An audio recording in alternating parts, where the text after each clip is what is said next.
Avec le confinement, j'ai un peu zappé qu'aujourd'hui c'était férié, donc j'ai quand même écrit une chronique que je ne ferai pas en direct des studios d'énergie, mais que je vais vous faire depuis chez moi, donc c'est parti. Allez, ouais, effectivement, tout seul, ça le fait moins.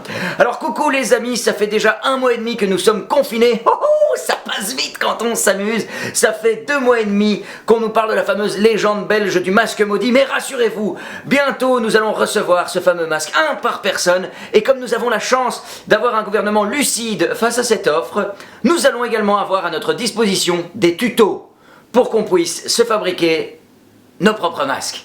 Voilà, comme dirait le docteur Grace Augustine dans Avatar, il nous pisse dessus sans même essayer de nous faire croire qu'il pleut. C'est sympa de jouer la carte de la transparence, mais faudrait peut-être aussi miser sur la crédibilité. Parce que là, personnellement, chers membres du gouvernement, je ne vous crois plus. Tout ce que je vous demanderais, ce serait qu'avec les masques, vous nous fournissiez également un peu de vaseline, hein, car à force, ça commence à devenir un petit peu irritant. Allez, jingle! Oui, j'ai oublié que c'était férié, j'ai quand même écrit une chronique. Ah ouais, effectivement, le jingle est à chier, il a été commandé par Maggie de Bloch. Alors les amis, je suis colère, ça devient exaspérant à la tête de notre pays, ce n'est plus un gouvernement qu'on a, c'est un camoulox. Chaque fois qu'ils essayent d'apporter des réponses, on repart avec encore plus de questions qu'avant. En même temps, on ne vit pas dans la même réalité que nos politiciens. J'ai regardé la conférence de presse en replay, hein, car vendredi, clairement, je me suis endormi. Le rendez-vous était fixé à 17h.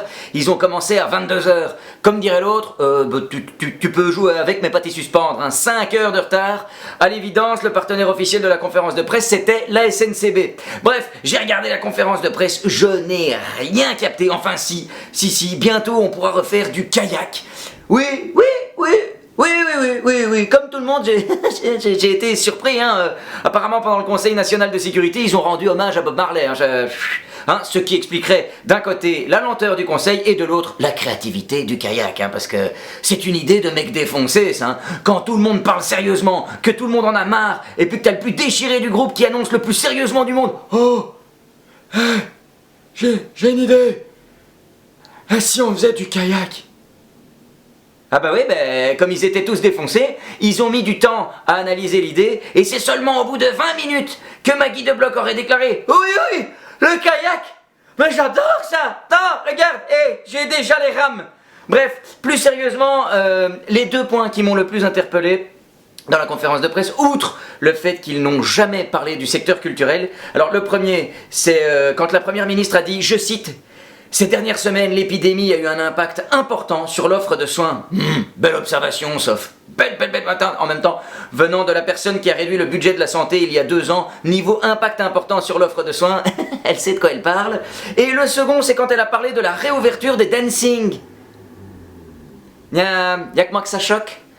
Elle a utilisé le mot dancing. Enfin, non seulement on ne vit pas dans la même réalité, mais en plus on ne vit pas dans la même époque. Je suis persuadé que chez elle, elle porte un corset compte en franc belge et parle encore en wallon. Alors au milieu de tout ce bordel, s'ajoutent les médias qui communiquent à outrance. Trop exemple. Mercredi, je reçois des notifications sur mon portatif. Oui, mon téléphone. Le journal Le Soir titrait « On peut à nouveau rendre visite dans les Haumes ». 29 minutes plus tard, la DH titrait « On pourra bientôt de nouveau rendre visite dans les Haumes ». Apparemment, nos journalistes ne vivent pas dans le même espace-temps. Hein, si vous êtes plutôt lecteur du soir, vous pouvez déjà rendre visite dans les Haumes, et pendant que le lecteur de la DH attend encore de savoir quand lui il pourra aller dans les Haumes. Bref, heureusement, au milieu de toute cette foire, il existe encore des gens calmes, posés, qui proposent des solutions genre Donald Trump, hein, qui propose de soigner les malades en injectant de l'eau de Javel. Génial. Ce type, c'est comme un carambar. Pour avoir la solution, faut le retourner. Hein.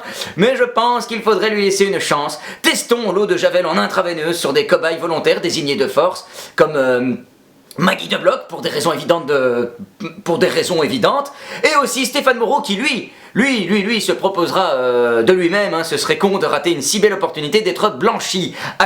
#JavelVie. Allez, sur ce, belle journée à tous, bonne pandémie, et à la semaine prochaine dans les studios d'énergie. Tchuss.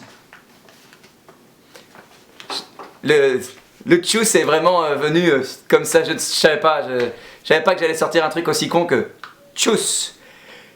Prenez soin de vous.